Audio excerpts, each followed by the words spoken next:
I could. I really like it. I was Mel Woman back there cooking for me like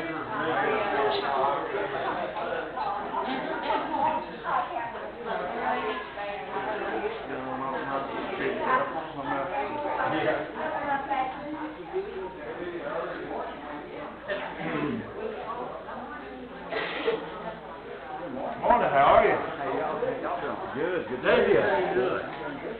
Hey, what about Will? You talked to him this morning? Not this morning, I can't hear my son. Yeah, I knew you did. Very much better getting my blood. Yeah, but I haven't had a chance.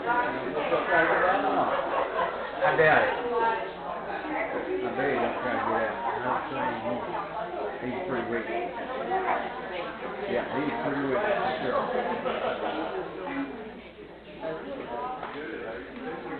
You know, we may need to use it in the place.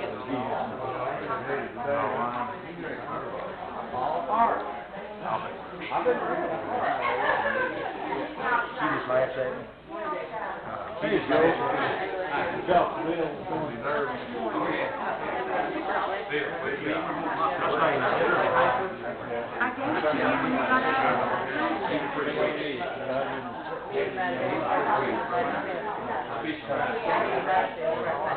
Yeah. Mess it all up.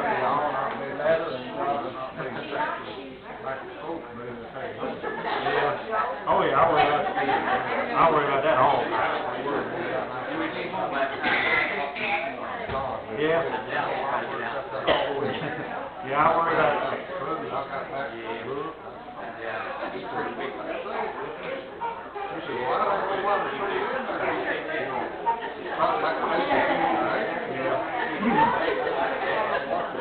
Yeah, you have to watch him commentary. Yeah, you have to watch him commentary. That's not. That's a man's opinion. It's not God's word. You have to watch those. Yeah, he is. Yeah.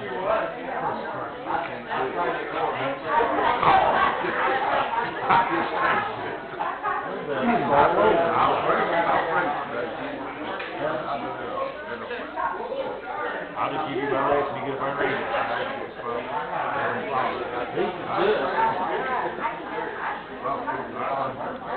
Well, how old are you, young lady?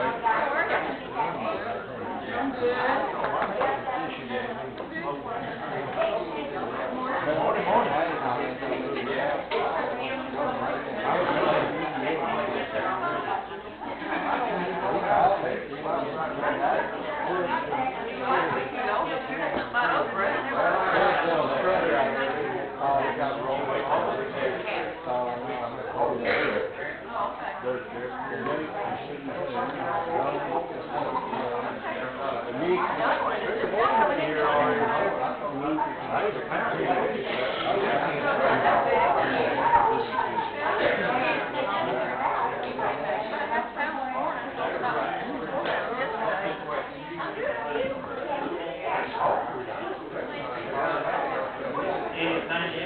How's that? Oh, there you go.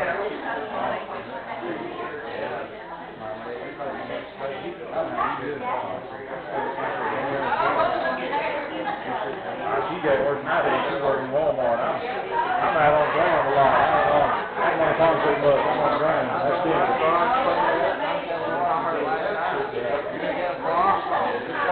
That's gone through the beach.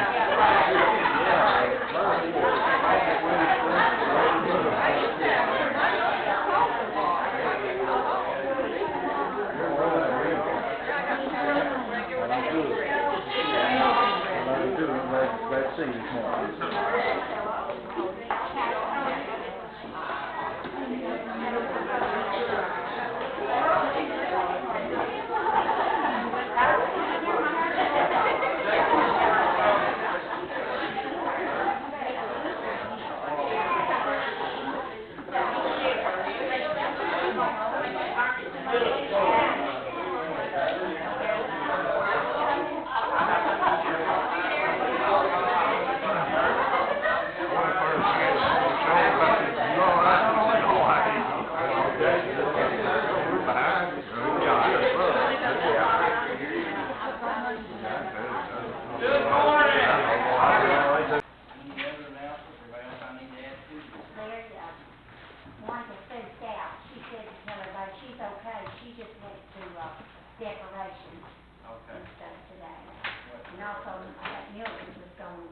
today if she could, today.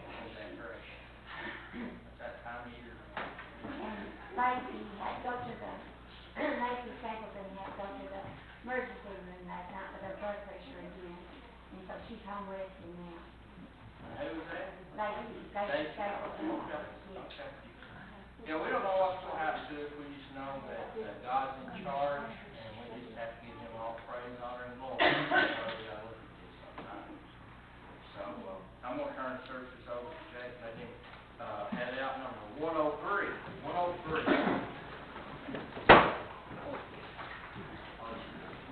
You need this? Oh, okay.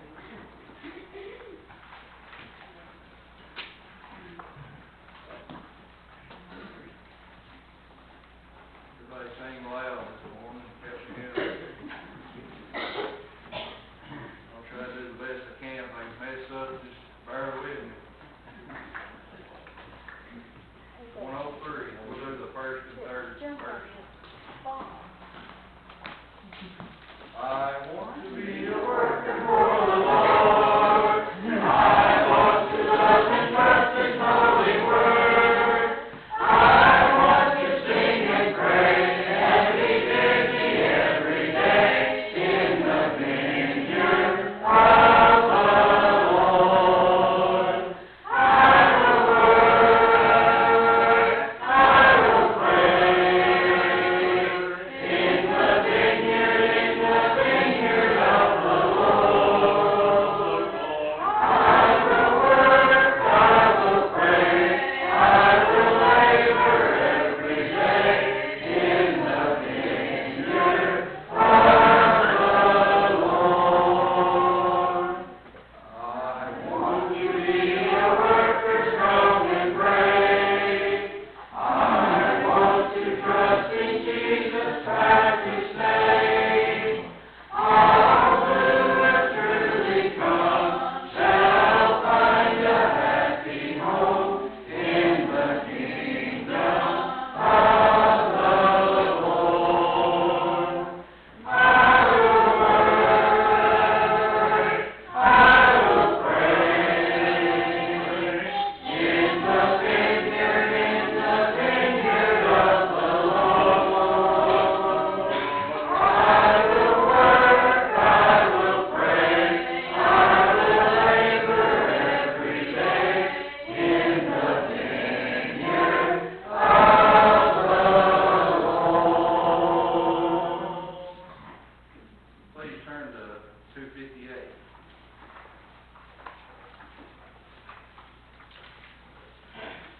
We'll sing the first verse of this song.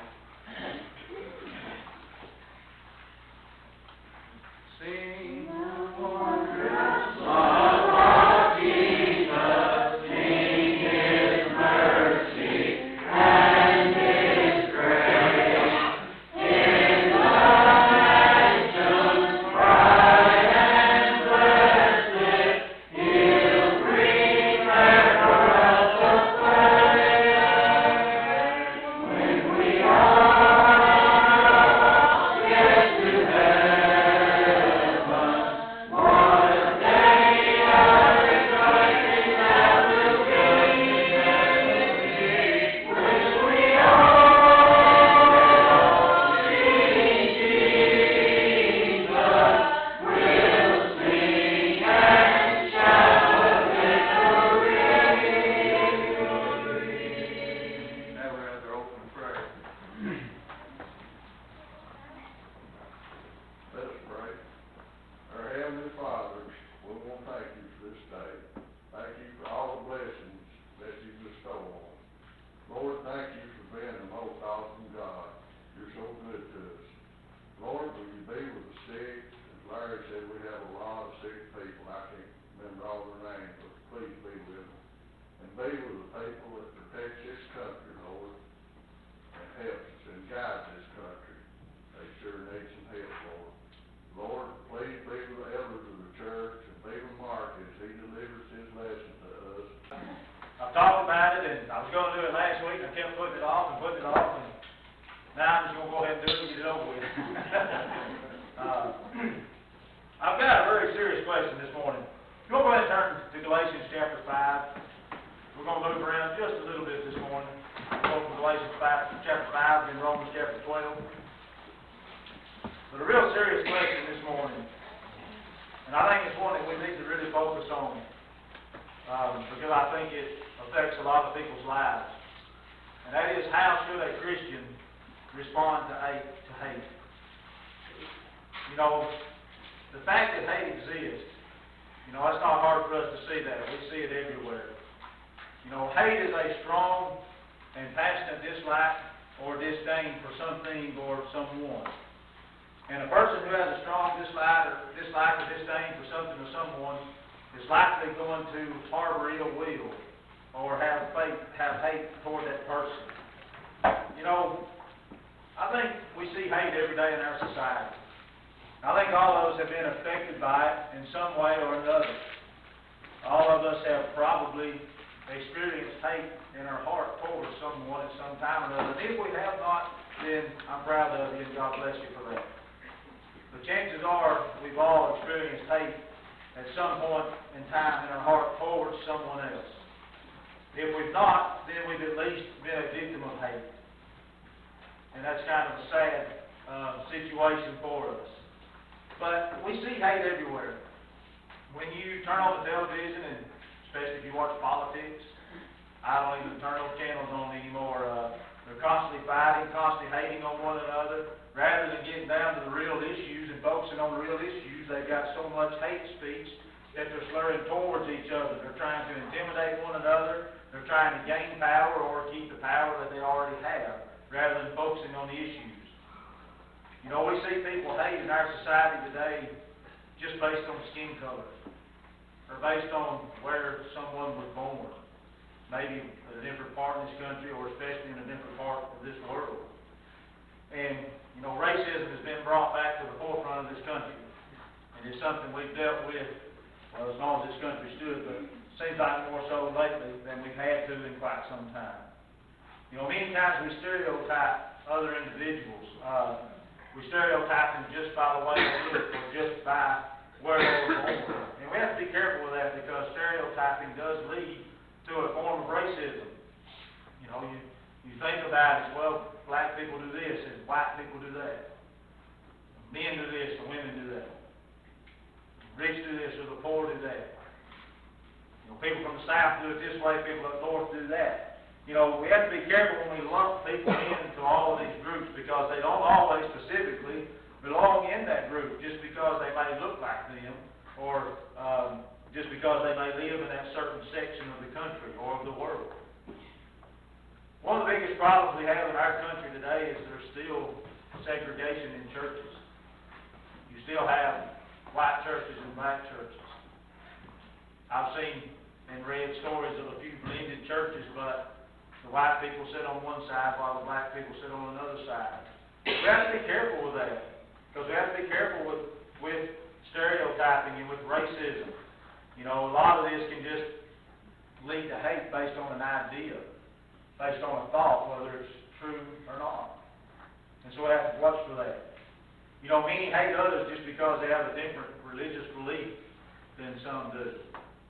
Many hate others in some ways, many times, because their particular flavor of sin is different than someone else's. For example, a preacher hates homosexuals.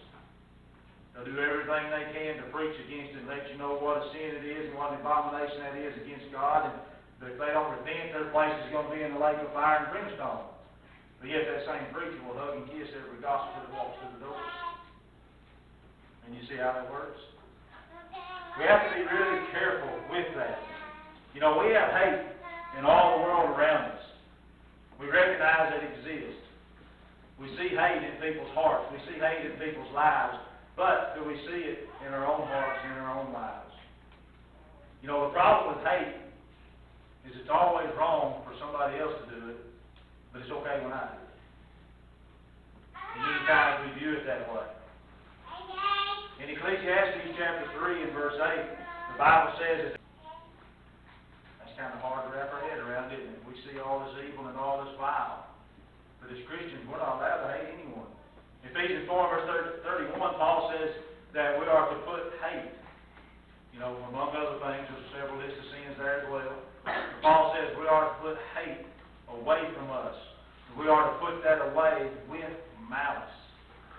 We are to hate sin, therefore we need to get rid of hatred. So how should a Christian respond to sin? How should a Christian respond to hate? If you harbor hate in your heart and you act that out towards someone else, then that is a sin. You know, the Bible says that the followers of Jesus will suffer persecution. They will suffer persecution for His sake, but a lot of that persecution is going to come solely based on hatred for Him. John chapter 15, verses 18 and 19. You think about the Old Testament prophets. You know, many of them were put to death. They were hated because of the work they were doing for God. You think about the New Testament, the apostles, you think about the disciples, and even us today. Now, we may not suffer persecution to the point of laying our lives down and being put to death, but even us today, as followers of Jesus, we're going to be made fun of. We're going to be ridiculed. People are going to question our intelligence. They'll try to take the Bibles away from us and keep us from teaching them to others. But Jesus told His disciples, He said, you're going to be hated, but you must not harbor hate towards others. Now, we know that hate exists. We know that it can be a problem for Christians as well as other people. But how do we respond to it? How should a Christian respond to hate? You know, when hate is pointed at us, one response we might have might be to run from it. We might be to shrink back. We might want to try to avoid it rather than face it head on. I've done this before. You know, when I've heard somebody, you know, being hateful towards me, give me some kind of a hate speech, I've tried to avoid the conflict. I've tried to run from it. But I don't think that's the best response. You know, by doing so, you empower others. You really, in some ways, you give them control over you. And it also leaves a defenseless victim. You know, it can eat you up so much inside that you feel less about yourself than what you really ought to feel. When we do this, you know, we let others damage us internally, and those effects can be long-lasting. And eventually we can start harboring hate toward them. And we might even lash out with that hate. Another way that we may respond to hate would be to confront it head on. I mean, if someone says something hateful to me, well, then I'm going to fight right back and say something hateful to them. I'm going to combat hatred with hatred. I don't think that's a good way of doing it either. You know, if you're hateful, if you're going to be disrespectful to me, well then, I've got hands and I know how to use them. I'll fight. But I don't see how that solves any problems. It's not a way to handle the situation. It's not a way to handle hatred. You know, we don't confront hostility with hostility. We don't confront hatred with hatred. One act of hatred does not deserve another act of hatred.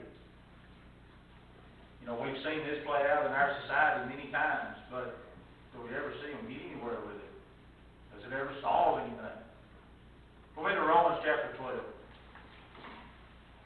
I do think that there are several ways that we can confront hatred. And we can meet it head on, and we can do it in a right way. But we cannot confront hatred with more hatred. In Romans chapter 12, verse 17 through 21, repay no one evil for evil. Have regard for good things in the sight of all men. If it is possible, as much as depends on you, live peaceably with all men. Beloved, do not avenge yourselves, but rather give place to wrath, for it is written, vengeance is mine, I will repay, says the Lord. Therefore, if your enemy is hungry, feed him. If he is thirsty, give him a drink. For in so doing, you will heap coals of fire on his head. Do not be overcome by evil, but overcome evil with good. As a disciple of Jesus Christ, I do not have the option of responding to hatred by using hate myself. So when hatred rears its ugly head, and it will, how do I deal with it? Let's go to Matthew chapter 5.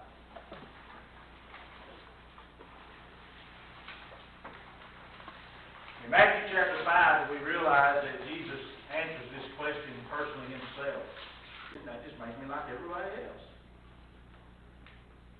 In verse 47, some of the translations use the word greet, and the others use the word salute. And this carries the idea of drawing someone closer. So rather than running away when someone shows hatred to us, Jesus said that we are to draw them closer, even when we know that they don't like us. But Jesus is still saying for us to draw them in. Go to Luke chapter 6. I won't get you turning anymore after this one. Luke chapter 6. This is kind of a lengthy reading, but Jesus explains this further. Jesus is going on to explain how He wants us to respond to hate. And all of these are the words of Jesus here. Luke chapter 6, verse 26 through 38, if you'd like to follow along. Woe to you when all men speak well of you, for so do their fathers do to the false prophets. But I say to you who hear, love your enemies, do good to those who hate you, bless those who curse you, and pray for those who spitefully use you. To him who strikes you on the one cheek, offer the other one also. And from him who takes away your cloak, do not withhold your tunic either. Give to everyone who asks of you, and from him who takes away your goods, do not ask them back. And just as you want men to do to you, you also do to them likewise. But if you love those who love you, then what credit is that to you? For even sinners love those who love them.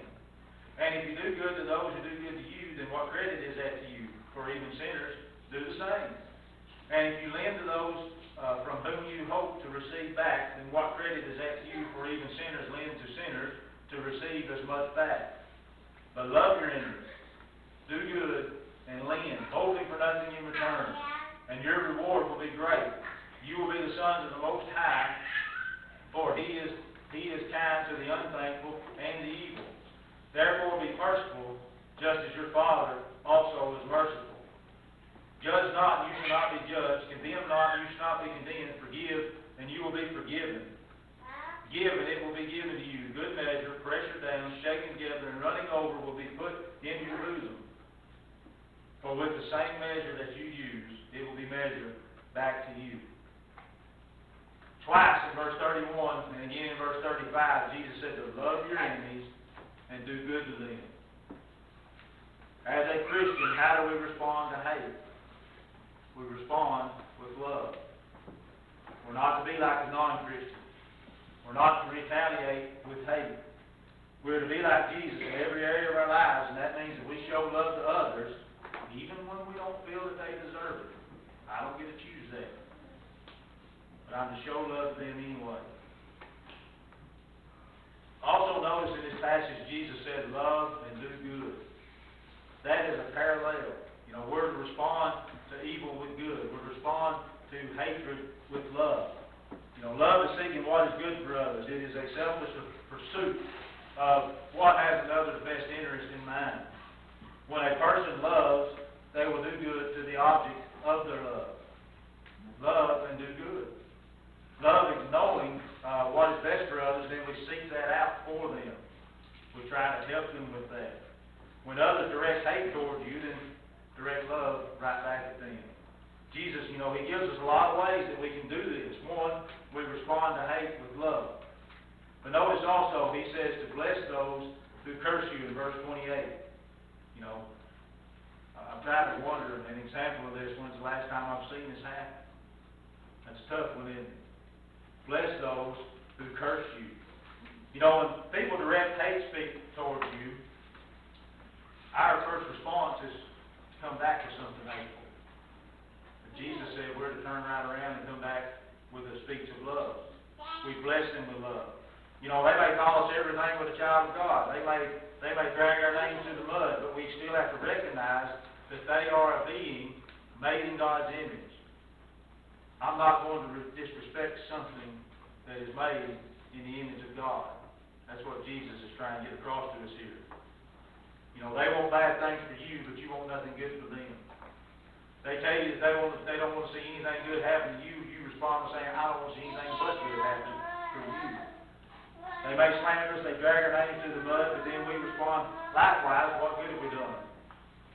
We just acted just like they are. We got to remember they are still created in God's image, and we are to respond to them in that way. We're not to show them disrespect. That they have such a strong conviction of faith that they're going to be willing to bear under intense pressure for a time because they trust that God is going to carry through with His promises. Now, I've never been a fighter, never thought a whole lot of it, don't really even care about watching no TV. But I don't know how I'd react if somebody just walked up and slapped me. How would you handle that? I know my first response wouldn't be to turn the other cheek, but that's what Jesus said. When people hurt us, our first response is to defend ourselves. We're not going to give them a chance to hurt us again, right? But Jesus is saying, be patient. I can only imagine the patience that He had to show when dealing with the human family. I mean, do you realize that Jesus could have stopped anything that was happening around Calvary? He could have stopped it any time that He wanted to. But why didn't He? Why did He choose to go on through with it? You know, He is willing to hold out under intense pressure. He had patience. He was trusting that God was going to do and fulfill His promises. And we need to be like Jesus. You know, that's our duty every day, is to be Christ-like. That's what we are as Christians. If you remember when Jesus was on the cross, how did He pray? He prayed, Father, forgive them. They don't know what they're doing. He showed patience with those who hated Him, those who pursued Him, was trying to take His life from Him. And Jesus said that we need to be patient with those who wrong us as well. He went on to say that while we are to be patient, while we're to show them love, and, you know, while they'll be taking things away from us against our will, He says that's okay. If they take this one thing from you, give them the other one. Don't worry about that. Don't put your trust. Don't hold on to these earthly things. Don't worry about these material things. Our lives are not to be bound up in these things. When people mistreat you, that gives us an opportunity to be the salt of the earth. That gives us an opportunity to be the light of the world. When people mistreat you, that gives us the opportunity to show them how God responded to evil, and that was with good. It allows us an opportunity to show people our good works, even if that's all they're going to do is bad works. They'll still see it. Finally, when we respond to hatred, we should respond to it with empathy for others. I'm to treat others the way that I want to be treated. You know, what I want you to do something to me that I'm thinking about doing to you. If the answer is no, then I shouldn't do it. You know, sometimes you have to put yourself in the other people's position. You have to put yourself in other people's shoes. Jesus said in verse 36 to be merciful, just as your Father also is merciful. Why would I want to be merciful to someone who has mistreated me? Well, it's because I want to have mercy myself. Jesus tells His disciples that if you want to be forgiven, then you have to forgive. If you want mercy, then you have to show mercy. Now, here's a tough question. This is a big debate going on throughout the brotherhood, even to this day. And it's a really difficult question, and there's a lot of different opinions and ideas about this. But do I have to forgive someone who is not a Christian? As a Christian, do I have to forgive someone who is not a Christian? I see a lot of heads shaking. Many people believe that you don't have to until they do this, this, and this first. I appreciate where those arguments come from. And I've looked at this quite a bit. Have you ever thought about Jesus? Jesus asked God to forgive those who were putting Him to death while He was on the cross. And you know that hasn't offended yet. You know, many say, okay, somebody mistreated me. They've used me, they've stolen from me, they've hurt me, they've beat me, they've abused me, they've defiled me in some way. What if they just don't care? They're not even willing to repent. They've never personally asked me to forgive them. As a Christian, don't misunderstand me. But as a Christian, I do not get to harbor feeling of ill will in my heart toward them. I must not allow hatred to consume me. I understand that many have been mistreated terribly, and many here this morning. But you don't